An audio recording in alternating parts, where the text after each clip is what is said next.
Hello everyone, हम लोगों ने प्रीवियस लेक्चर में देखा था properties of equipotential surface and equipotential surface के बारे में पढ़ा था। एंड आज हम इस लेक्चर में क्लियर करेंगे motion of charge particles in an electric field.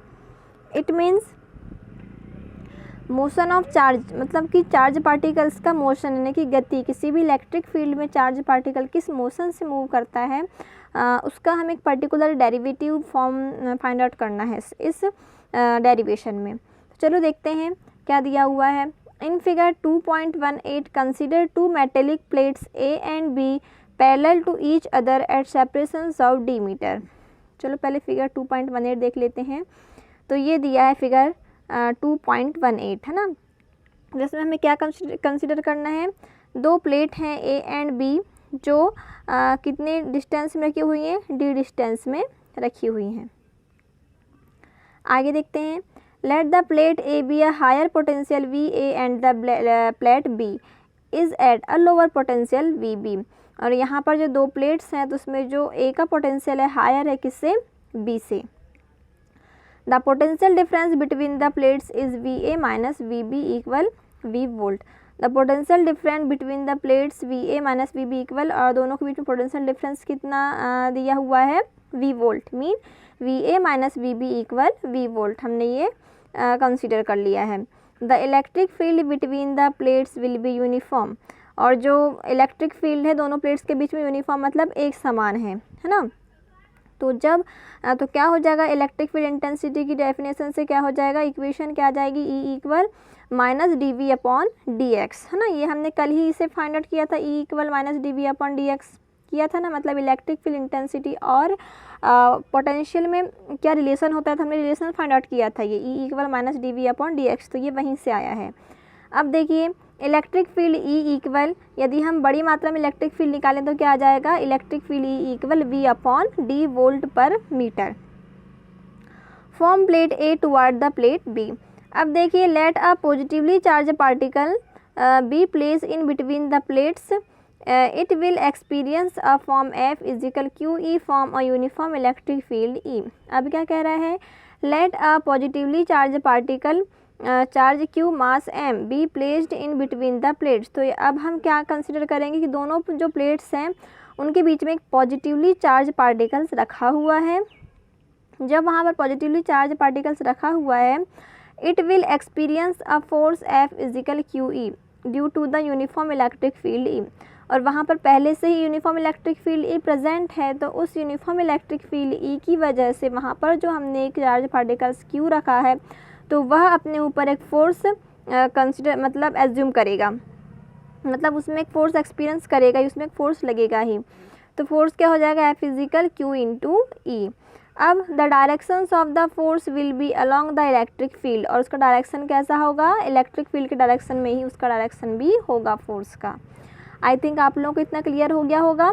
एक बार मैं फिर से रिवाइज कर देती हूँ उस डायग्राम को ही देखते हुए। हमने सबसे पहले क्या देखा था, यहाँ पर दो प्लेट्स रखी हुई हैं ए एंड बी जो कितने सेपरेशन में रखी हुई हैं, 2 मीटर के सेपरेशन से 2 मीटर की डिस्टेंस में रखी हुई हैं। एंड यहाँ पर जो वी ए का जो पोटेंशियल है वी बी से क्या है, थोड़ा ज़्यादा है। एंड यहाँ पर यूनिफॉर्म इलेक्ट्रिक फील्ड इंटेंसिटी ई है। अब उसके बाद जब हमने यहाँ पर एक चार्ज कंसिडर किया क्यू, तो वह चार्ज इलेक्ट्रिक फील्ड इंटेंसिटी की वजह से एक फोर्स कंसिडर करता है। इस प्रकार से क्या हो जाता है, F is equal q E. And और क्या देखा हमने, और डायरेक्शन देखा, डायरेक्शन क्या है उस फोर्स का, जिस डायरेक्शन में इलेक्ट्रिक फील्ड इंटेंसिटी उसी डायरेक्शन में उसका फोर्स भी है। इतना आई थिंक आप लोगों को क्लियर हो गया होगा। अब देखिए एक्सीलरेशंस ऑफ द पार्टिकल्स, किसी भी पार्टिकल्स का एक्सीलरेशन क्या होता है, A is equal F upon m होता है। क्या हो जाएगा, A is equal F upon m। और इसी प्रकार से F की वैल्यू क्या होती है, क्यू ई। तो जब हमने यहाँ पर F की वैल्यू पुट किया है क्यू ई, तो क्या आ जाएगा, A is equal q E upon m। और in the directions of electric field, और एक्सीलरेशन का भी डायरेक्शंस क्या होगा, इलेक्ट्रिक फील्ड के डायरेक्शन में ही होगा। अब आगे देखिए, now if the particle starts moving from the plate A from rest and it acquires a velocity v on reaching the plate B after traveling the distance d in the electric field then form duration v square is equal u square plus 2as है ना। तो अब देखिए, if the particle starts moving from the plate A, अब जो particle जो है वहाँ पर, तो वह पार्टिकल क्या कर रहा है, प्लेट ए से मूव कर रहा है प्लेट बी की ओर। तो इनिशियली वह पहले तो क्या था, रेस्ट मतलब कि विरामावस्था में रखा हुआ था, स्थिर था वो क्यू, है ना, जो चार्ज लिया है हमने पहले, तो वह अपनी जगह में स्थिर था। इट मीन्स जो उसका और उसके बाद में फिर वह क्या हुआ, रेस्ट में था, और उसके बाद में फिर उसने मोशन स्टार्ट किया, वेलोसिटी वी वेलोसिटी से वह मोशन स्टार्ट किया, और कहाँ पहुँचा, आफ्टर देन ट्रैवलिंग के बाद डी डिस्टेंस को तय करते हुए वो प्लेट बी पर पहुँचा। ठीक है, जब प्लेट बी पर पहुँचा तो इस प्रकार से इनमें रिलेशन क्या हो जाएगा, v square is equal u square plus 2 ऐसी है। मोशंस की इक्वेशंस आपने पढ़े होंगे 3 इक्वेशंस, तो ये सेकंड वाला इक्वेशन से v square is equal u square plus 2as।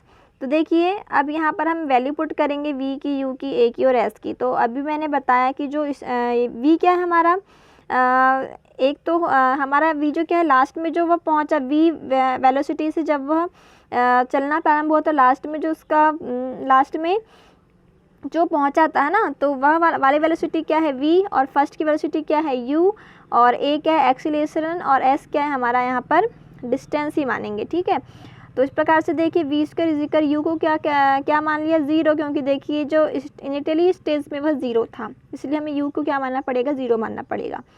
तो वी स्क्वायर इजिकल क्या हो जाएगा, 0 प्लस 2a। अब a की वैल्यू क्या है, देखिए ऊपर देखिए a की वैल्यू क्या दी हुई है, क्यू ई अपॉन एम। तो यहाँ पर a की वैल्यू पुट किया हमने 2 multiply q E upon m, और मल्टीप्लाई डी जैसे का वैसा। तो क्या हो गया, v square is equal 2 q E upon m multiply d. ठीक, अब देखिए but form equation 2.12 E multiply d equal V. ठीक है, तो v की वैल्यू कितनी होती है, e मल्टीप्लाई डी होती है। ई इक्वल क्या होता है, सॉरी वी इक्वल क्या होता है, ई डी होता है। Potential difference between the plates ना, किसी भी प्लेट्स के बीच में पोटेंशियल डिफरेंस जो होता है v इक्वल कितना होता है, e मल्टीप्लाई डी होता है। तो वहाँ से क्या आ जाएगा, देखिए जब e मल्टीप्लाई डी आपको दिख रहा है होगा ऊपर, देखिए है ना, ये देखिए ये है क्या है हमारा e मल्टीप्लाई डी, ये e और ये d, और ई डी कल क्या होता है, v होता है। तो अब हम ई डी के प्लेस में क्या राइट कर देंगे, v। तो क्या आ गया हमारा, v square is equal 2 q V upon m. ठीक, अब देखिए यहाँ से, और the velocity acquired the particles. तो अब यहाँ से हम वेलोसिटी निकालें, तो स्क्वायर का इधर ट्रांसफर होगा तो अंडर रूट में चला जाएगा, तो v इजिकल क्या हो जाएगा, under root 2 q V upon m. ठीक है, आई थिंक आप लोगों को इतना समझ में आया होगा। अब आगे देखिए, and the kinetic energy of the particles. Kinetic energy of the particles क्या हो जाएगा, के इजिकल क्या होती है, 1/2 एम वी स्क्वायर, क्या होती है 1/2 m v square equal q V. तो ये कहाँ से आया, देखिए ये देखिए कहाँ से आया है ना। तो अभी तो के को तो भूल जाइए आप, यदि हम दोनों साइड क्या कर दें, स्क्वायर कर दें, यदि हम क्या कर दें, दोनों साइड स्क्वायर कर दें, इधर भी एंड इधर भी, तो क्या हो जाएगा, तो ये हो जाएगा हमारा वी स्क्वायर इजिकल, स्क्वायर से रूट कैंसिल, तो यहाँ पर क्या बचेगा हमारा 2 क्यू वी अपॉन एम बचेगा। ठीक है, अब हम ट्रांसफ़र करेंगे, पहले हमको किसकी वैल्यू निकालना है, क्यू वी की। तो क्यू वी तो जैसे का वैसा रहेगा, और ये दोनों का ट्रांसफर इधर होगा, तो 2 का ट्रांसफ़र क्या होगा, नीचे होगा, तो ये हो जाएगा 1/2, और ये m ऊपर चला जाएगा, तो ये m बचेगा और ये v बचेगा। तो 1/2 एम वी स्क्वायर, इधर क्या बचेगा, क्यू वी बचेगा। यही देखिए 1/2 एम वी स्क्वायर इजिकल क्या होता है, क्यू वी, और 1/2 एम वी स्क्वायर की वैल्यू क्या होती है, k। काइनेटिक एनर्जी क्या होता है, k equal 1/2 m v square होता है। तो इस प्रकार से यहाँ पर हमने k इक्वल क्या ले लिया, 1/2 m v square equal q V. तो ये जो है यही हमें निकालना था, है ना। मोशन, गति किस एनर्जी से गति करता है, तो हमें यही निकालना था। वेग, वेलोसिटी निकालना था कि किस वेलोसिटी से कोई चार्ज किसी इलेक्ट्रिक फील्ड में मोशन करता है, तो किस वेलोसिटी से करता है, v is equal √2 q V upon m, और किस एनर्जी से करता है, 1/2 m v square is equal q V energy से वह मूव करता है। ठीक है, तो ये डेरिवेशन होता है हमारा कंप्लीट। एंड अब हम चलते हैं नेक्स्ट डेरिवेशन में, और नेक्स्ट डेरिवेशन हम पढ़ेंगे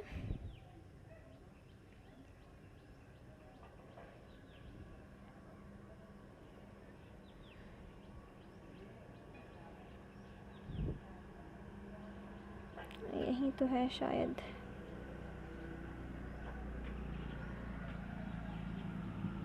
अरे वो वाला नहीं आया क्या?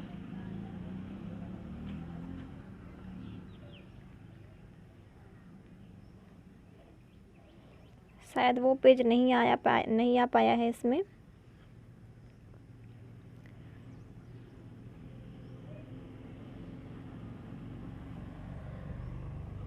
चलो इस लेक्चर में इतना ही एक ही डेरिवेशन देखते हैं। और अभी मैं नेक्स्ट लेक्चर बना रही हूँ, उसमें कुछ और आगे का दिया हुआ है इलेक्ट्रोस्टैटिक पोटेंशियल एनर्जी, तो उस आगे के लेक्चर में ये क्लियर करवा देते हैं। ओके।